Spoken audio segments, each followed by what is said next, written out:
সকলকে ঈদ মুবারক। আমার স্বপ্ন ছোট্ট একটা পৃথিবী, আমার স্বপ্নের ছোট পৃথিবীর নাম আমাদের নরসিংদী। নরসিংদীর মধ্যে সবচাইতে সুন্দর park dream holiday park. Dream holiday পার্কে না আসলে আমার ভালোই লাগে না। আসলে এটা আমার মন থেকেই বলা। এত সুন্দর একটা পরিবেশ দিয়েছে। এখন বাংলাদেশের সীমানা পেরিয়ে ড্রিম হলিডে পার্কের সুনাম পৃথিবীব্যাপী বিস্তৃত। আমি চাই দিনে দিনে ড্রিম হলিডে পার্ক তার সৌন্দর্য আরও বাড়িয়ে আরও সামনের দিকে এগিয়ে যাবে, এই প্রত্যাশা রাখি।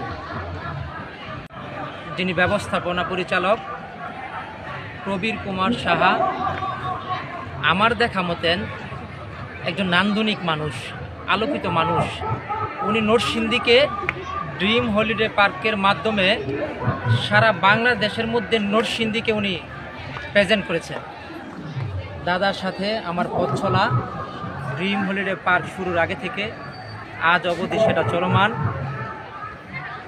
একাধারে এই মানুষটাকে আমার দেখলে মনে হয় এত ভদ্র একজন মানুষ, এবং সবচেয়ে বেশি যে বিষয়টা, এই মানুষটা পার্কের যিনি মালিক, উনি মানুষকে সম্মান দিতে জানে।